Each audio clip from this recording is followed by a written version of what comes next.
प्रश्न पहला कह रहा है कि कक्षा 10 के 10 विद्यार्थी हैं, यानी जो कक्षा 10 है, कक्षा 10 में कितने विद्यार्थी हैं? 10 विद्यार्थी हैं। उन 10 विद्यार्थियों में से कुछ लड़के होंगे, कुछ लड़कियां होंगी।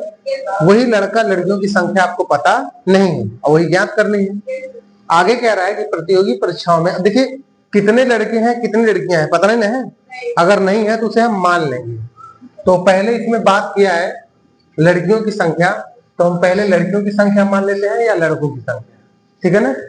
तो मैं यहां हल कर रहा हूं। हल माना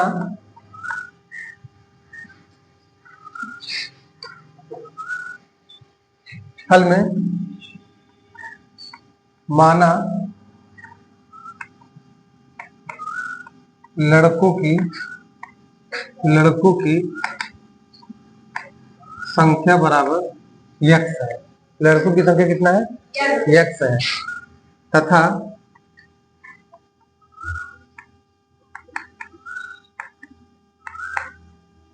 लड़कियों की संख्या बराबर वाई। लड़कों की संख्या यक्स है और लड़कियों की संख्या वाई है। अब यही अगर लड़के और लड़कियों की संख्या अगर मिला दिया जाए तो कितना होगा? 10। तो यही लिख रहे हैं अकॉर्डिंग टू क्वेश्चन।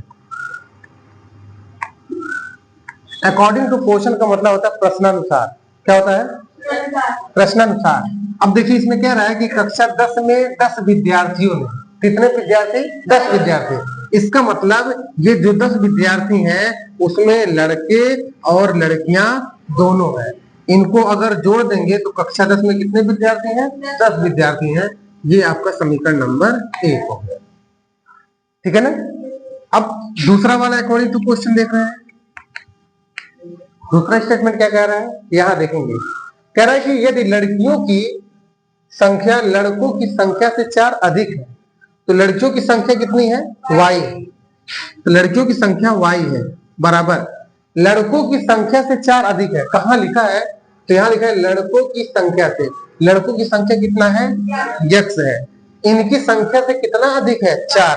यानी उन लड़कों की संख्या से 4 अधिक है लड़कियों की संख्या। अब ये समीकरण नंबर क्या हो गया? 2 हो गया। इसका मतलब हमने दो चररेखिक समीकरण का युग्म बना लिया है, ठीक है ना। अब इसे हल करना है ग्राफ विधि द्वारा। अब हल करते हैं। तो इसे कैसे लगाओगे? ध्यान देना। यहां से पहले समीकरण 1 से, समीकरण 1 को हल करने पर या 1 से भी लो फ्रॉम फर्स्ट, ठीक है ना। समीकरण 1 से, तो समीकरण 1 से क्या? अब देखिए यहां से यक्स बराबर हो जाएगा 10 माइनस का वाई। कोई दिक्कत? यक्स अपने जगह पे और ये उधर चला जाएगा तो 10, आई उधर चला जाएगा तो माइनस का वाई। बस में अब हम क्या करेंगे? यहाँ y का मान कुछ ना कुछ रखेंगे। y का मान कुछ रखेंगे तो y का मान हम 5 रखते हैं तो मुझे मिल जाएगा x बराबर 10 माइनस का 5, यानी x बराबर कितना हो गया? 5। तो यहां से समझ में आया कि x की वैल्यू आ गई 5 और y का मान भी कितना आ गया? 5। तो ये आपका एक पहला बिंदु निकला। बात में है। और दूसरा क्या है? y की जगह पे अगर हम कितना रख दें? y की जगह पे अगर हम 4 रख देते हैं, कितना?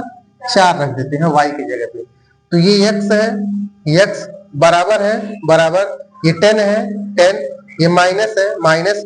अब की बार क्या है? y बराबर 4 है तो y की जगह पे कितना हो गया? 4।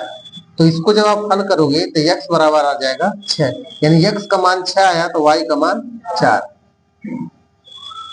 यानी पहले समीकरण का जो पहला वाला समीकरण है उस समीकरण से हमने 2 बिंदु निकाल लिए। कितने बिंदु निकाले?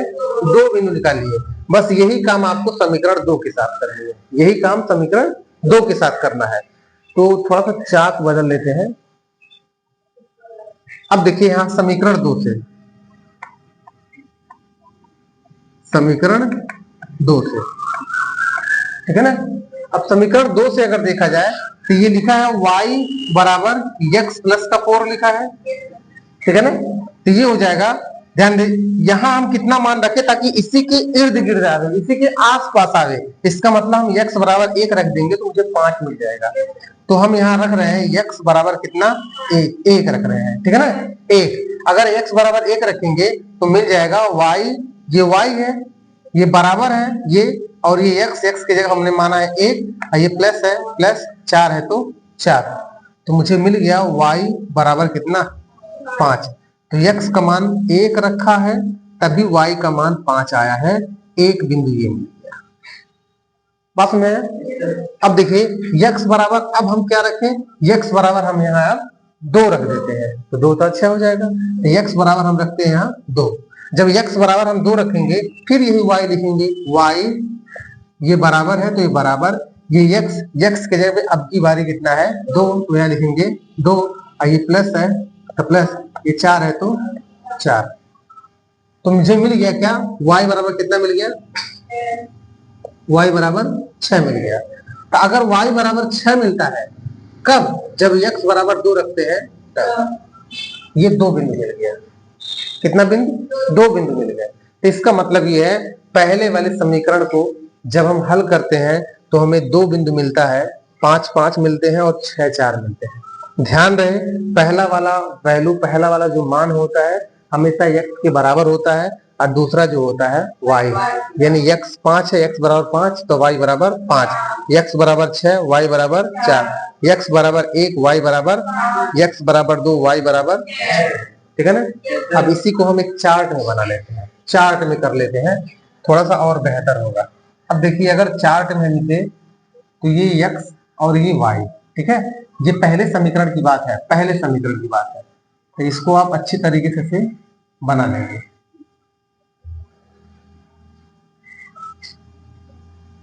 देखिए पहले वाले में x का मान आया है 5, तो y का मान आया था 5।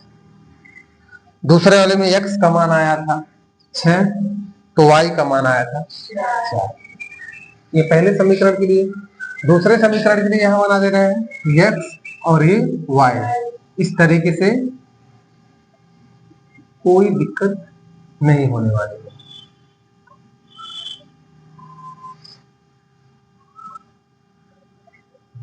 अब देखिए यहाँ x बराबर कितना है 1, तो यहाँ x बराबर 1, y बराबर कितना 5, तो y बराबर 5, x बराबर कितना 2, तो x बराबर 2, y बराबर कितना 6, तो y बराबर 6।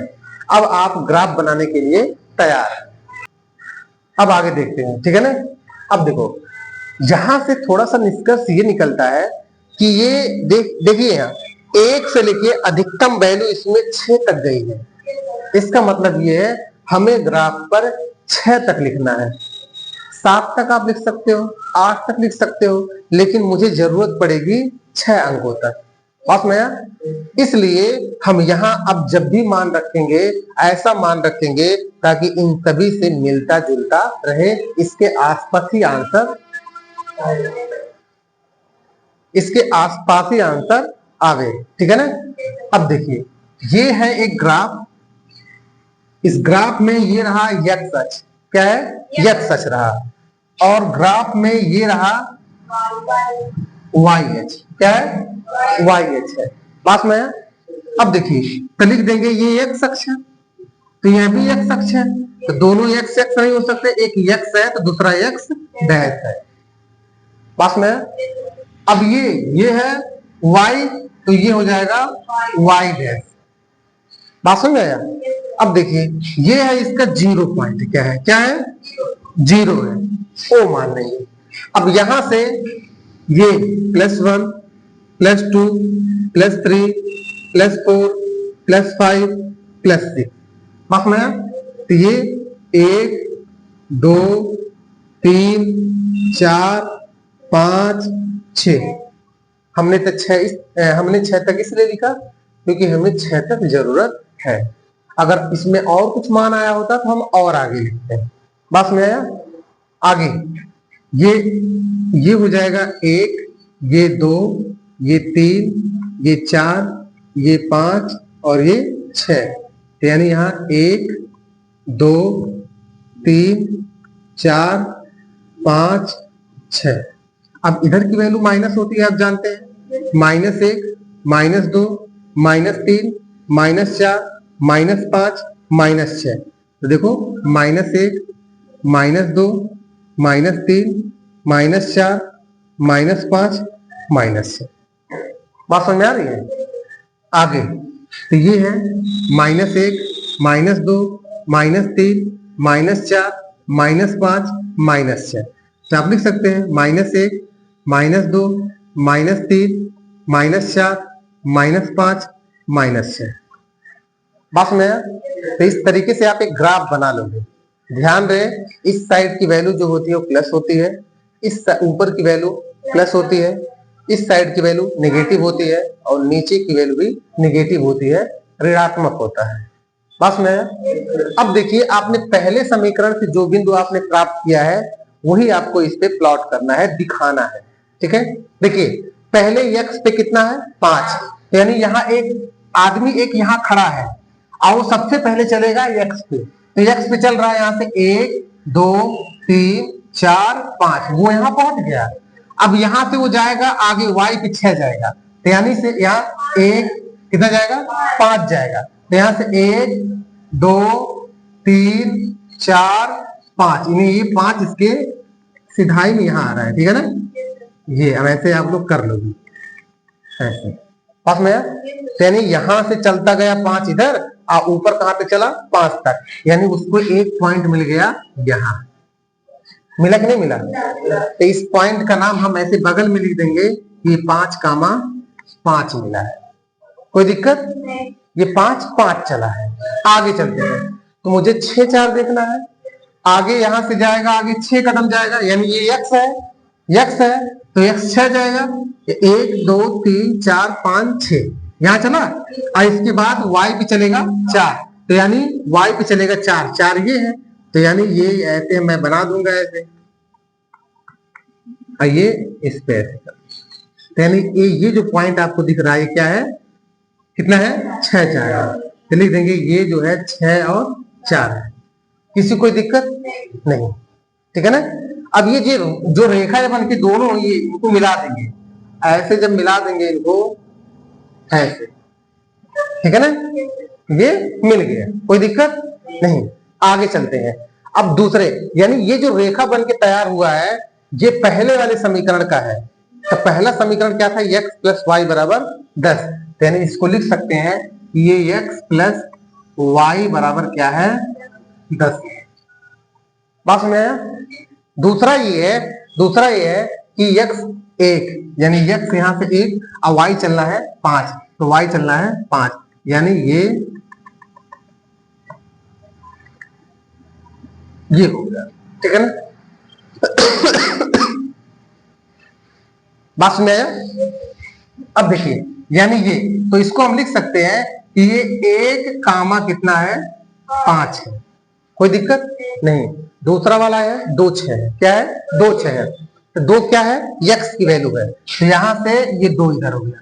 अब चलना है क्या 6, तो यहां से सीधे जाएंगे कहां तक, यहां तक। तो इस तरीके से यहां आप ऐसे करोगे और नीचे स्केल से करोगे बिल्कुल सही बनेगा। ठीक है ना, ये एक पॉइंट आपको यहां मिल गया। बात समझ आया? एक पॉइंट आपको यहां मिल गया। अब दोनों, अब इस पॉइंट का नाम क्या है, कोई पूछेगा 2 6 है, क्या है 2 कामा 6 है। बात समझ आया? अब इसी को हम दोनों पॉइंट को हम मिला देंगे। बात समझ आया? तो ये दोनों देख रही है एक बिंदु पर इंटरसेक्ट कर रहे हैं, एक बिंदु पर प्रतिच्छेद कर रहे हैं। प्रतिच्छेद कर रहा है ना, एक बिंदु पर ये प्रतिच्छेद कर रहा है। बात में एक बिंदु पे प्रतिच्छेद कर रहे हैं। बात में, तो इसका मतलब ये है कि अगर आप यहां से खींचोगे, यहां से अगर आप खींचोगे तो ये किस पे आएगा,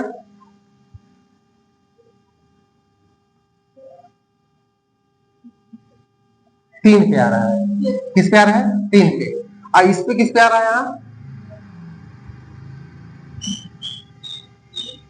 थोड़ा आगे तक ले जाएंगे इसको, आगे तक, तो यहां आपको मिल जाएगा एक 7, 6 के बाद क्या आएगा 7 आएगा।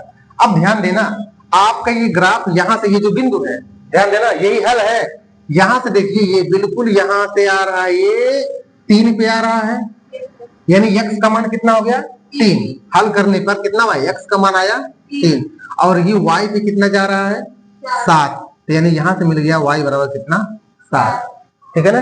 यानी इस प्रश्न को हमने हल किया तो मुझे मिला x का मान 3, y का मान 7 मिला। यही ग्राफ द्वारा हमने हल किया।